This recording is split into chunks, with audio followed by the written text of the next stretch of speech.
자, 오늘은 이제 지난 시간에 빅뱅에 이어서 그 주기율표를 구성하는 원소 중에 무거운 원소들이 있는데 그 무거운 원소들이 만드는 과정을 좀 이제 간략하게 배운다라고 생각하시면 돼요.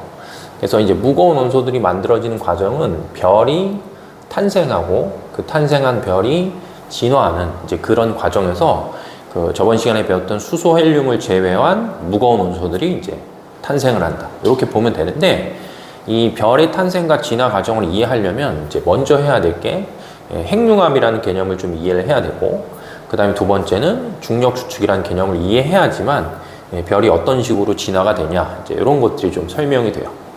그래서 첫 번째 이제 핵융합부터 먼저 얘기하면, 그 핵융합이라는 거는 자, 저기 써 있는 것처럼 가벼운 핵이 무거운 핵이 되는 과정을 보통 우리가 이제 핵융합이다 이렇게 표현해. 그러니까 예를 들면 수소, 제일 가벼운 수소의 원자 핵이 합쳐지면서 뭐가 되냐면 헬륨이 되는 거예요. 그래서 가벼운 원자 핵이 무거운 원자 핵 형태로 바뀌는 거지. 그래서 이런 걸 약간 다른 말로 우리가 좀 표현을 하면 뭐라고도 부를 수 있냐면 이게 일종의 연금술이다라고 생각하셔도 돼요. 왜냐하면 이유는 연금술이라는 자체가 어떤 값싼 금속으로 금을 만드는 거니까 한 가지 원소가 다른 원소로 뭐 하냐면 바뀌는 거거든. 그래서 여기도 보면 이제 가벼운 수소라고 하는 물질이 그거보다 조금 더 무거운 헬륨이라는 물질로 바뀌는 이제 그런 과정이기 때문에 가벼운 핵에서 무거운 핵이 된다는 건 일종의 연금술이다 이렇게 생각을 하면 되겠지. 그 다음에 이제 또 예를 들어 보면 뭐 예를 들어서 3개의 헬륨이 있으면 이게 서로 핵융합하면 뭐가 될 수 있냐면 탄소를 만들 수가 있어요. 이렇게. 그 다음에 또 얘기를 해보면 2개의 탄소가 핵융합하면 마그네슘 하나가 될 수 있어요. 이렇게. 그래서 가벼운 원자 핵들이 무거운 원자 핵으로 바뀌는 이제 이런 과정을 우리가 보통 연금술이다 이렇게 표현해. 근데 이제 이런 핵융합 과정이 일어나려면 조건이 있어야 되는데 그 조건이 첫 번째는 초고온이고 그 다음에 두 번째는 초고압이라는 조건이 있어요. 그러니까 온도도 뭐하고 온도도 높고 압력도 높은 그 조건을 갖춰졌을 때 가벼운 핵들이 뭘로 바뀌냐면 무거운 핵들로 바뀌는 거지. 그러니까 예를 들면 뭐 압력은 그렇게 크게 신경 쓰지 않아도 되니까 예를 들면 첫 번째 이렇게 수소가 헬륨으로 핵융합을 할 수 있을 때 이때 필요한 온도가 얼마냐면 필요한 온도가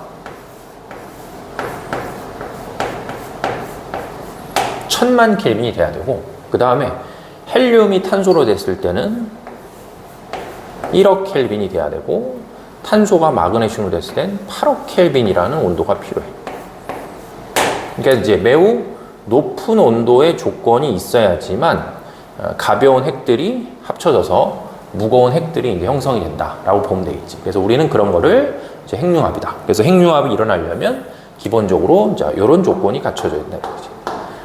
그래서 왜 이제 이 조건이 갖춰지는지는 이제 아주 간략한 핵융합이 일어나는 과정을 통해서 선생님이 좀 설명을 해보면 만약에 이제 이 플러스를 띠는 요 놈들이 전기적으로 플러스 띠는 어떤 원자 핵이었다고 치면 얘네는 기본적으로 전기적으로 같은 극을 띠기 때문에 서로 뭐 하냐면 서로 반발을 하고 있단 말이에요.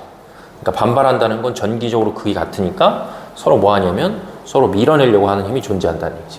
그럼 이랬을 때 얘네들이 자, 더 가까이 놓였다고 쳐, 원래보다. 그럼 원래보다 더 가까이 놓이면 더 뭐 하는 거냐면 더 반발하는 힘이 세져야 돼요, 이렇게.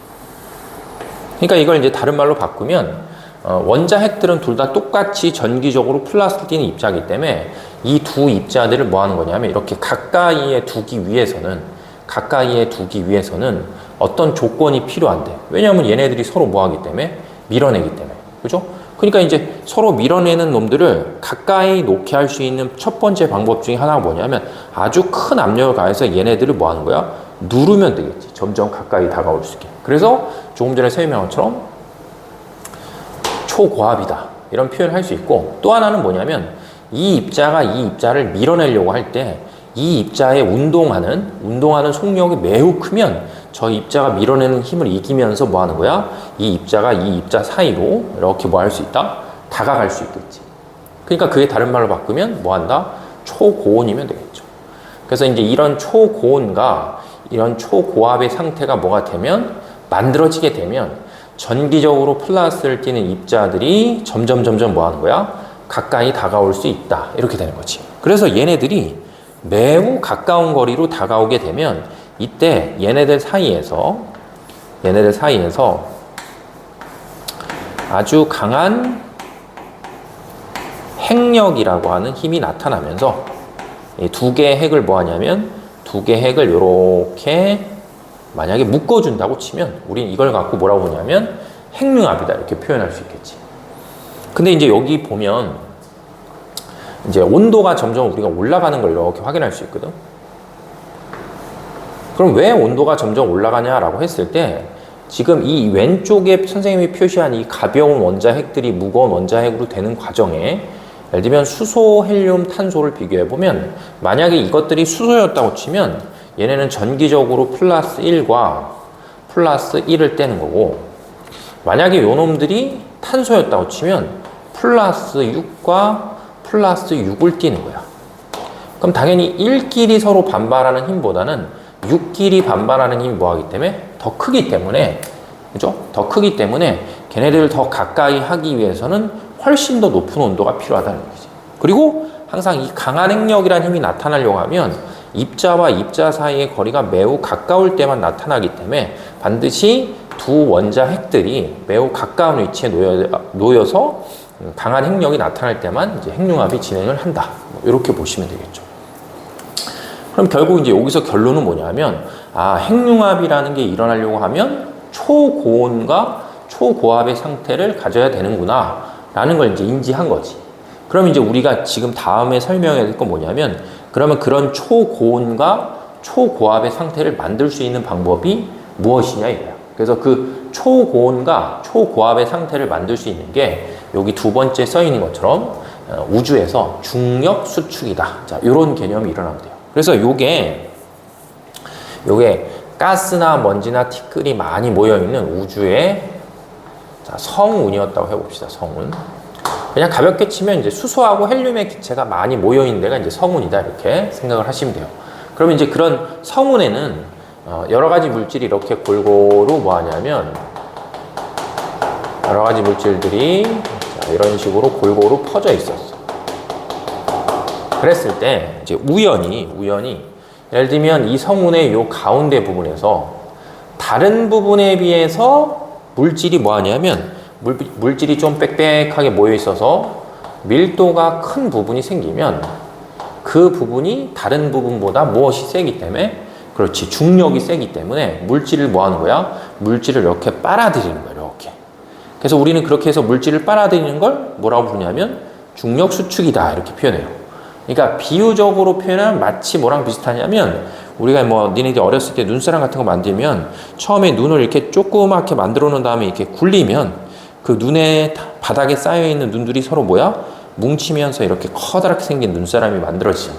그죠? 그런 것처럼 이 가운데 부분에 다른 부분에 비해서 밀도가 높아서 중력이 센 부분이 생기면 그 부분을 기준했을 때 이렇게 퍼져 있던 성운에 있던 물질들이 저 가운데 있는 물질을 기준으로 뭐 한다? 모여든다 라고 생각하면 되겠지. 그래서 우리는 이제 그걸 갖고 뭐라고 생각하냐면 중력 수축이다 이렇게 표현하면 되겠죠. 그러니까 느낌이 약간 뭐랑 비슷하냐면 우리 저번 시간에 배웠던 빅뱅의 반대작용이라고 생각하면 돼요. 맞죠? 빅뱅은 어떤 한 점에서 커다란 폭발이 일어나서 우주가 팽창하면서 온도가 떨어지면서 밀도가 점점 줄었잖아. 근데 이거는 거꾸로 이렇게 퍼져 있는 물질들이 뭐야? 다시 중력이란 힘에 의해서 어떤 하나의 구심점을 기준으로 뭐야? 다시 모여드는 거야. 그럼 다시 모여들기 때문에 빅뱅의 역작용이라고 생각해보면 얘네들은 온도가 점점 뭐 하는 거야? 자, 올라가게 돼요. 올라가요. 그리고 특히 어느 부분의 온도가 잘 올라가냐면 중심부의 온도가 이제 잘 올라가지. 그리고 중심부는 주변에 있는 물질이 점차적으로 쌓이면서 이렇게 꾹꾹꾹꾹 계속 중력에서 눌러주기 때문에 중심에 있는 부분은 모두 엄청 크냐면 압력도 엄청 높아요. 그래서 결국 우주에 퍼져 있는 물질이 뭐 하는 거야? 중력에서 일단 수축을 해. 그럼 중력에서 수축을 하다 보면 뭐가 올라가는 거야? 온도가 올라가. 그럼 온도가 올라가다가 특히 우리 관심이 대상이 여기야. 이 중심부의 온도가 올라가다가 만약에 이 중심부의 온도가 어디까지 가는 거야? 중력 수축에서 1000만 켈빈까지 가게 돼요. 알겠죠? 이 중심부의 온도가 상승해서 요게 1000만 켈빈까지 가게 되면 그때 비로소 뭐 하는 거야? 핵융합이 일어나는 거야. 그래서 어떤 핵융합이 일어나니까 당연히 요 중심부에서 핵융합이 수소 핵융합 반응이 일어나요. 그러니까 조금 다른 말로 표현하면 수소를 일종의 뭐로 쓰냐면 연료로 사용해서 그 수소를 태우면서 그 수소가 뭘로 바뀌는 거야? 헬륨으로 바뀌면서 거기서 엄청나게 큰 열이 나오면서 그 열과 빛으로 별들이 뭐 한다? 별들이 빛난다는 얘기죠. 그러니까 자, 요 두 과정을 정리를 해보시면 이렇게 표현하면 돼. 자, 우주에 퍼져 있는 물질이 뭐 한다? 중력에 의해서 뭐 하는 거야? 수축을 하다가 점점 뭐가 올라가게 되면 그렇지? 온도가 상승하게 되고 그 온도가 상승한 값이 얼마만큼에 도달하게 되면 1000만 켈빈에 도달하게 되면 비로소 이 중심부에서 뭐가 일어나는 거야? 수소 핵융합 반응이 일어나면서 그 별이 뭐 하게 된다? 빛나게 된다. 이렇게 생각을 하면 되겠지. 그래서 핵융합을 일으키는 뭐야? 일종의 그 과정에 먼저 선행돼야 될 게 뭐냐면 중력 수축이 먼저 있어야 된다. 그래서 항상 중력 수축이 일어나서 온도가 상승하고 그로 인해서 뭐가 된다? 자, 핵융합이 일어난다. 자, 이렇게 좀 정리를 하고 있으면 되겠지. 그래서 이렇게 해서 이제 별이 탄생을 하는데, 그래서 이제 가장 첫 번째로 탄생하는 별들을 보통 우리가 뭐라고 부르냐면 주계열성이다. 이렇게 불러요. 주계열성. 그래서 우리 주변에서 제일 지금 흔하게 볼 수 있는 별이라고 하면 태양이니까, 이 주계열성을 뭐라고 생각하면 되냐면 그냥 우리는 태양이다. 이렇게 생각하면 되겠죠.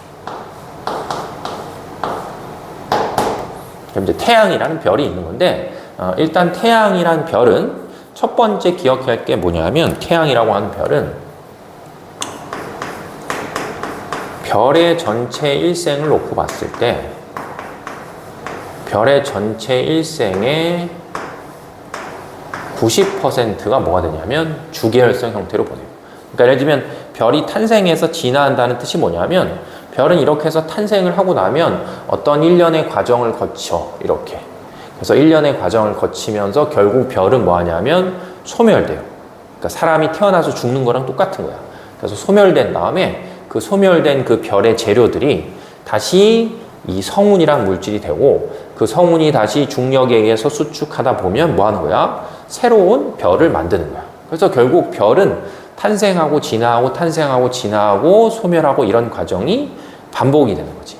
그래서 그런 전체 과정상으로 놓고 봤을 때 주계열성이라고 하는 별이 별의 전체 일생의 90%를 뭐 하냐면 차지하고 있다. 우린 이렇게 표현할 수 있겠지. 그 다음에 이제 두 번째는 뭐냐면 주계열성이란 별은 별의 구조가 안정된 형태를 띠고 있어요. 그럼 이제 별의 구조가 안정된 형태로 띈다는 건 주계열성이란 별은 요 중심부를 보면 이 중심부가 선생님 조금 전에 설명한 것처럼 수소가 핵융합을 하면서 뭐가 생기는 거냐면 헬륨이 만들어지는 그런 핵융합 반응이 일어난단 말이야. 그럼 수소가 헬륨으로 바뀌는 핵융합 반응이 일어나면 자 여기서 이제 추가적으로 예전에 빅뱅 할 때도 선생님이 설명한 적이 있는데 이 과정에서 자 요런 수식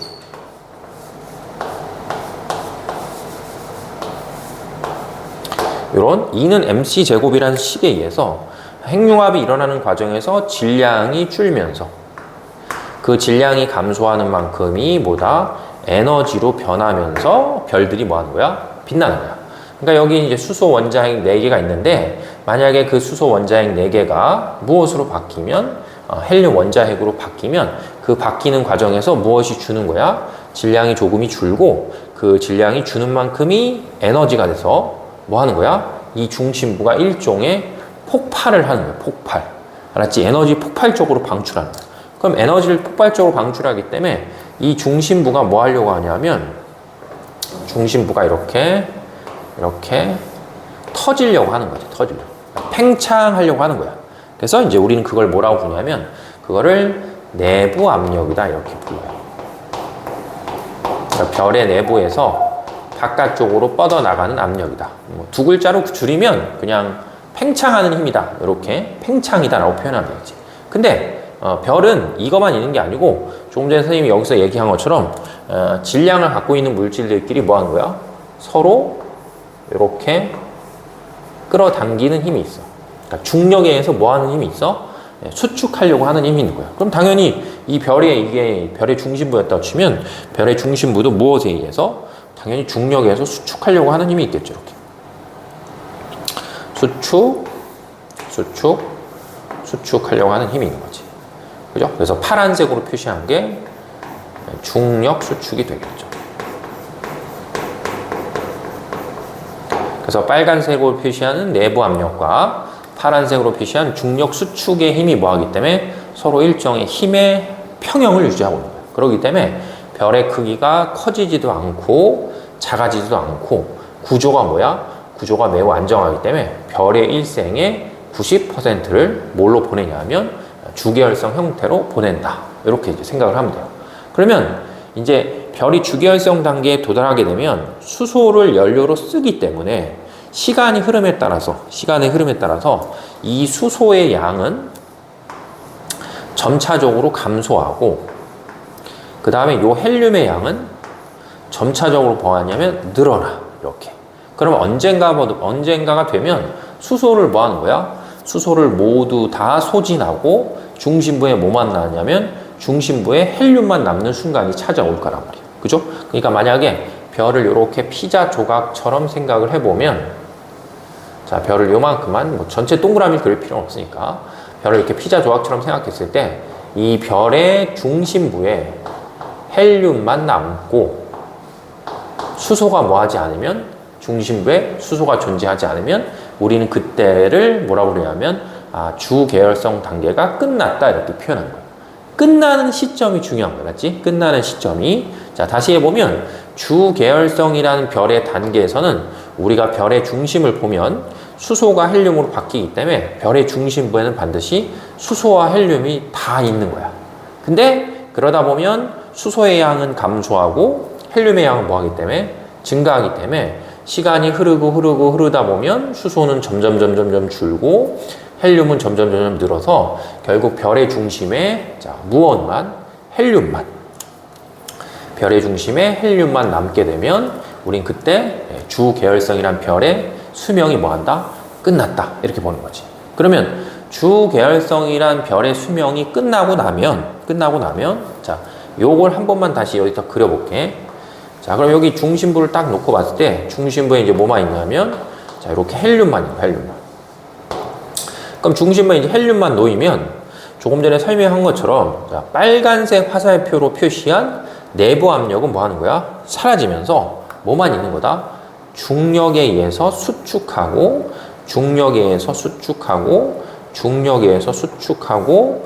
수축하는 힘만 존재하는 거야.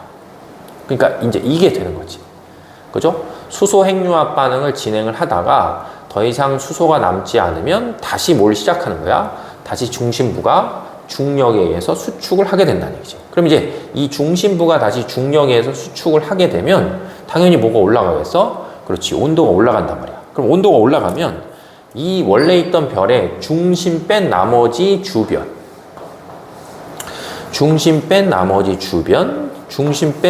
주변에는 수소가 있었는데 이 수소가 이 중력 수축에서 나오는 그 높은 온도에 의해서 다시 이 주변에 있는 수소가 뭐가 되냐면 자, 헬륨으로 바뀌는 핵융합 반응이 이제 진행이 될 수 있겠지. 그러면 이 부분은 중심 부근에서는 벗어나 있기 때문에 중력이 중심 부근보다 뭐 하냐면 조금 더 약한 거야. 당연하겠죠? 중심부에서 벗어나 있으니까. 질량이 더 작으니까. 대신에 주변에서 수소 핵융합 반응이 일어나기 때문에 아까 앞에서 표시한 요 화살표랑은 뭐야? 요 화살표랑은 똑같은 크기의 화살표에 팽창하려고 하는 힘을 이렇게 그릴 수 있겠지. 그러면 결국은 요 파란색 화살표의 힘의 크기는 줄어들었는데 빨간색 화살표의 크기는 뭐였기 때문에 원래하고 똑같이 그대로였기 때문에 두 개 중에 빨간색 화살표가 파란색 화살표보다 뭐하다? 더 큰 거잖아. 그러면 별이 뭐 하는 거야? 별이 팽창할 수밖에 없어요. 알겠죠? 그러니까 만약에 이제 이 그림에다가 다시 표현해보면, 요걸 표현해보면, 자, 요 바깥쪽에, 핵융합에서 팽창하려고 하는 힘이랑 중력이랑 비교해 봤을 때, 핵융합에서 팽창하려고 하는 바깥쪽의 힘은 그대로인데, 중력은 중심에서 벗어났기 때문에 크기가 작기 때문에, 요 화살표가 요 화살표보다 뭐야? 크기가 더 크기 때문에 별이 뭐 한다? 이런 이유 때문에 별이 팽창하게 된다. 팽창. 바깥쪽 별이 이렇게 바깥층이 부풀어 오는 거지. 그래서 우리는 주계열성 단계에서 다음으로 넘어가면 무슨 말을 표현하냐면 자, 요런 말을 표현하는 거죠. 거성이라는 말. 알겠죠? 그래서 여기서 말하는 이제 이 거성이란 표현이 뭘 뜻하는 거냐면 원래 있는 주계열성에 비해서 별의 크기가 뭐야? 별의 크기가 커졌다. 이렇게 돼요. 커졌다. 그래서 이제 거성이다. 이렇게 우리가 이제 볼 수 있는 거겠지. 그 다음에 이제 또 하나 기억해야 될 건 뭐냐면 그러면 결국 이 중심부는 이 파란색 화살표에서 중력에서 뭘 하다 보면 수축하다 보면 중력에 수축하다 보면 그죠? 뭐가 올라가겠어? 그렇지. 온도가 올라가는 거예요. 그래서 온도가 점점 올라가서 이때 만약에 자 아까 저기 쓴 것처럼 1억 켈빈 정도의 온도에 뭐 하는 거야? 도달하게 되면 그때는 이제 다시 뭐냐면 헬륨을 연료로 써서 다시 헬륨 뭐가 일어나냐면 헬륨 핵융합 반응이 진행이 될 수 있어요. 헬륨 핵융합 반응. 그래서 다시 이 중심부가 헬륨 핵융합 반응을 하면서 헬륨이 이제 헬륨보다 무거운 탄소나 산소라고 하는 원소들로 뭐 하는 거야? 변하는 거죠. 그래서 우리는 이제 그런 단계를 뭐라고 부르냐면 그런 단계를 적색 거성이다. 이렇게 부르는 거예요. 알죠? 얘하고 비교해 봤을 때 별의 바깥층이 팽창하고 결국 중심부에서는 헬륨 핵 융합 반응을 통해서 탄소나 산소를 만드는 이제 그런 과정이 진행되는 별을 적색 거성이다. 이렇게 이제 표현할 수 있겠지. 그럼 결국 이제 이 적색 거성도 처음에는 이제 헬륨이 제일 많다가 그 헬륨이 탄소나 산소로 점차적으로 바뀌기 때문에 이 앞에서 언급한 것처럼 헬륨의 양은 점차적으로 줄어들고 탄소나 산소의 양은 점차적으로 뭐야? 늘어나면서 결국은 시간이 지나면 헬륨은 완전히 소진되고 중심에 탄소나 산소가 남을 때까지 핵융합을 계속하는 거지. 그렇기 때문에 적색 거성이 그 별, 그 단계를 끝내는 시기를 우리가 만약에 표현을 해보면 그거를 끝내는 시기를 표현해보면 별의 어디를 봤을 때 별의 중심을 봤을 때 무엇이 나오면 탄소 혹은 뭐다? 산소가 나오고 당연히 바깥쪽은 헬륨이 있고 또 바깥쪽은 수소가 있겠죠. 이렇게. 그죠? 그래서 항상 별에서는 별의 중심으로 들어가면 들어갈수록 점차적으로 무거운 원소가 생성이 된다. 뭐 이렇게 생각하면 되겠지. 그래서 이제 중심부에 무엇이 나오면 자, 탄소가 나오면 뭐 한다? 적색 거성 단계가 끝났다. 이렇게 이제 생각을 해보면 되겠지. 그러면 이렇게 해서 다시 또 이제 탄소가 나왔어? 그러면 핵융합이 멈췄어? 그럼 결국 핵융합이 멈추면 다시 또 뭘 해야 되냐면 핵융합이 멈췄으니까 다시 또 중력 수축을 해야 되겠지.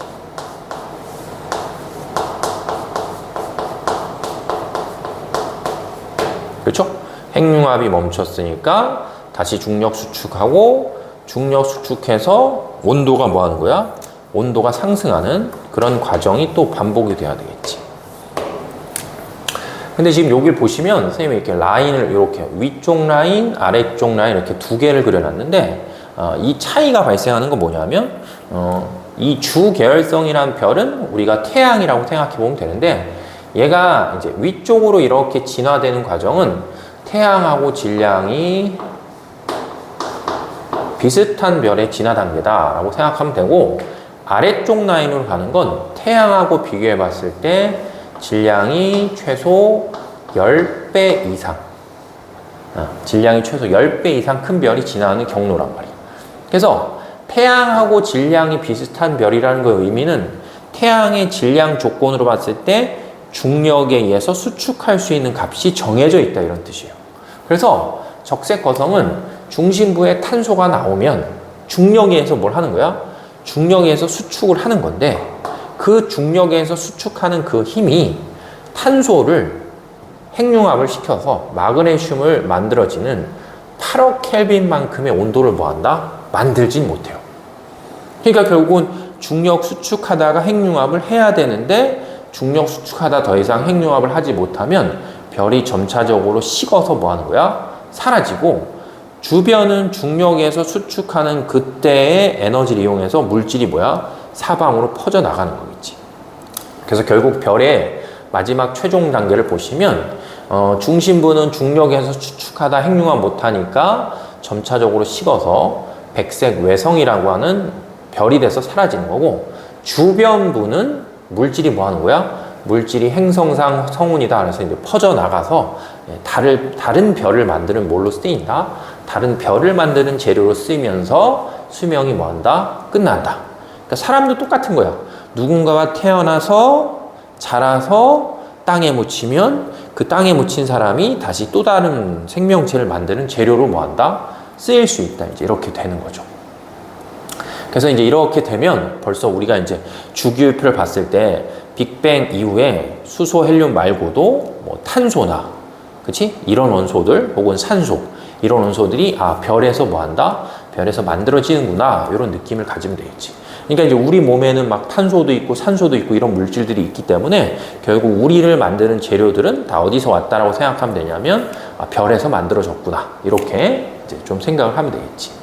자, 그 다음에 이제 아래쪽으로 가서, 아래쪽은 적색 초거성이다 이렇게 써 있어요. 그래서 적색 초거성이어서 태양보다 질량이 뭐냐면 10배 이상 큰 별이야. 그리고 여기서 이제 하나 더 기억해야 될 게 뭐냐면, 보통 우리가 태양하고 질량이 비슷한 별이랑 태양보다 질량이 10배 이상 큰 별이 있을 때 누가 더 오래 살아요? 이런 것들이 가끔가다 문제를 풀면 나오는데, 요거는 질량이 클수록 핵융합을 더 많이 일으키기 때문에 그만큼 수명이 뭐 하냐면 수명이 더 짧아요. 그래서 태양하고 질량이 비슷한 별의 수명과 태양보다 질량이 10배 이상 큰 별을 비교해보면 별의 일생의 대부분을 차지하는 주계열성 단계를 놓고 봤을 때 얘는 주계열성 단계가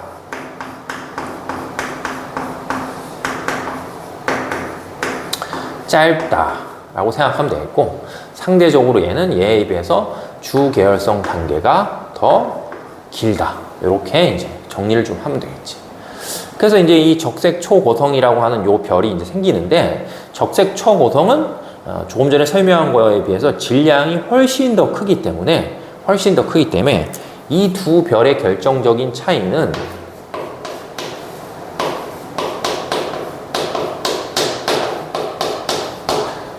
중력에 의해서 수축할 수 있는 값이 적색 초거성이 적색 거성보다 훨씬 더 크다 이렇게 생각하면 돼요. 그렇기 때문에 아까 그냥 적색 거성은 헬륨 핵융합 반응을 해서 무엇을 만들면, 탄소를 만들면 더 이상 핵융합 반응을 하지 않았는데, 적색 초고성 같은 경우는 질량이 엄청 크기 때문에 다시 뭘 해서 다시 중력을 수축함으로 인해서 온도가 뭐한다? 온도가 상승해. 그래서 얼마까지 도달할 수 있다? 8억 켈빈도 충분히 도달할 수 있어서 다시 8억 켈빈의 온도가 도달하게 되면 또 뭐 하는 거야? 다시 또 이제 핵융합을 하는 거죠.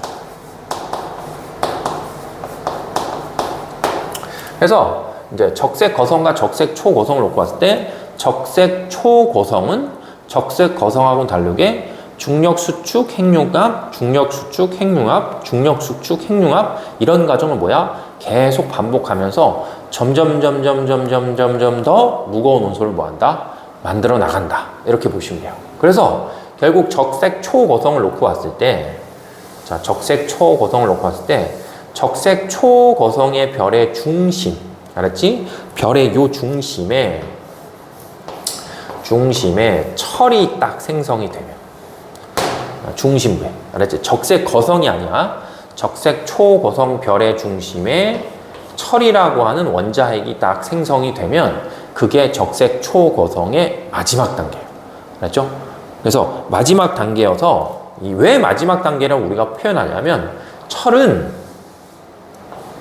우주에 존재하는 물질 중에 가장 안정한 원자가 아니고, 알았지? 가장 안정한 원자는 보통 비활성 기체지. 가장 안정한 원자 핵을 갖고 있어. 가장 안정한 원자 핵을 갖고 있어. 알겠죠? 그래서 뭐 유튜브나 이런 데 찾아보시면 뭐 핵자단 결합 에너지다라고 표현해서 철이 가장 안정한 원자가 아니고 가장 안정한 원자 핵이란 말이에요. 그렇기 때문에 적색 초고성 중심의 철이라는 게 생성이 되면 중력에 의해서 수축을 한다고 해도 이제는 철보다는 뭐 하는 거야? 더 무거운 원소들은 별의 내부에서 만들 수 없는 거야. 왜? 가장 안정한 이제 원자 핵의 구조를 갖는 게 형성이 됐기 때문에. 그래서 여기서 기억해야 될 게 뭐냐면 시험에 아주 잘 나오죠. 별의 내부에서 뭐 할 수 있냐면 만들 수 있는 가장 뭐하다? 무거운. 맞죠? 가장 무거운 원자핵이 뭐예요? 라고 하면 그걸 철이다. 자, 이렇게 표현할 수 있어요. 알겠죠? 그래서 이제 원자핵인 가장 무거운 원자핵, 그러니까 안정한 원자핵이 이제 철이 만들어지고 나면 그 다음에 이제 이 중력 수축을 하는 과정에서 철이 원래의 안정한 상태를 유지하려고 하는데 자꾸 이렇게 누르는 거잖아. 그렇기 때문에 철이 자기 상태를 유지하기 위해서 다시 이제 반발하면서 별이 뭐 하냐면 별이 폭발을 하게 돼요. 초신성 폭발이야. 그러면 결국 실컷 이 모여졌던 물질이 다시 엄청난 폭발을 통해서 다시 사방으로 뭐야? 퍼지는 거고, 이때 엄청나게 큰 에너지가 발생하면서 요때 철보다 무거운 원소들이 뭐가 되냐면 생성이 돼. 철보다 무거운 원소. 그래서 예를 들어서 철보다 무거운 원소다라고 하면 뭐 철이 26번이니까 철을 기준으로 했을 때 구리도 있고 그 다음에 납도 있지.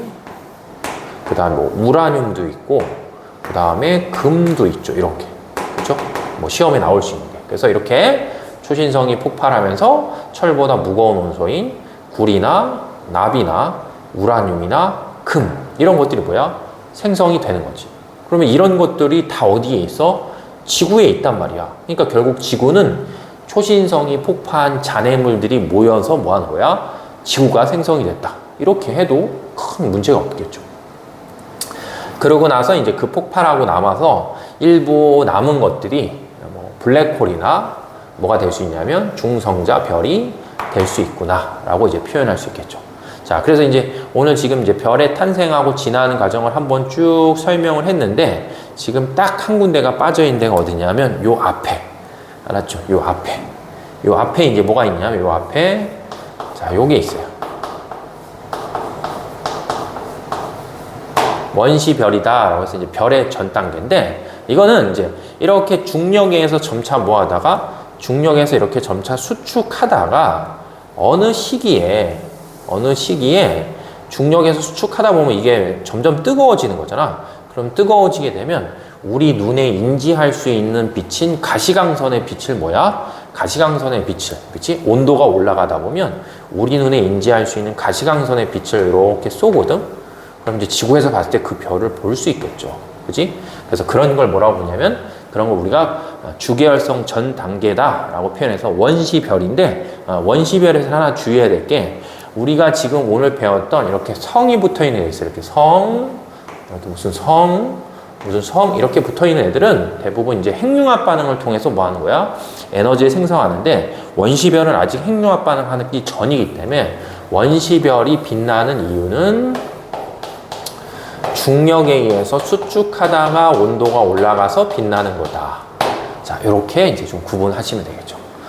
그래서 지금 이제 이 전체 내용이 자, 주기율표를 보시면 주기율표가 1주기, 2주기, 3주기, 4주기 이렇게. 그래서 우리는 4주기에 있는 칼슘까지 이렇게 표현한 거지. 그럼 여기서 이제 수소가 있고, 자, 여기 뭐가 있어? 저 헬륨이 있겠죠. 그러면 이 첫 줄에 있는 수소 헬륨이라고 부르는 이런 물질들은 우리가 지난 시간에 배웠던 우주 탄생, 빅뱅 후에 38만 년이 지난 다음에 주로 우주에 수소와 뭐가 생긴 거야.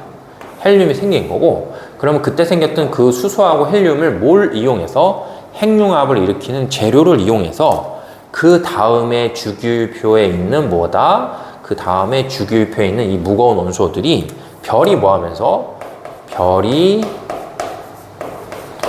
탄생하고 그 탄생하는 별이 뭐 하는 과정에서 그렇지 진화하는 과정에서 뭐 한다? 수소 헬륨을 제외한 나머지 무거운 원소들이 이런 일련의 과정을 거쳐서 만들어졌다는 거지. 그래서 결국은 우리는 이 주기율표를 구성하는 물질들이 어떻게 생성이 됐는지를 이제 방학 특강 기간에 이제 쭉 걸쳐서 이제 완전히 배웠다. 자, 이렇게 이제 생각을 하면 되겠죠. 그래서 이제 별의 탄생과 진화를 설명을 드렸고, 이제 영상을 하나 더 촬영할 예정인데, 두 번째 건 이제 마지막 단계여서 태양계가 어떻게 형성이 되고, 지금 우리가 살고 있는 지구가 어떻게 형성되는지, 이제 그 두 개에 대해서 다시 이제 영상 하나가 더 올라갈 거예요. 그래서 오늘 수업은 여기까지 진행을 할게요.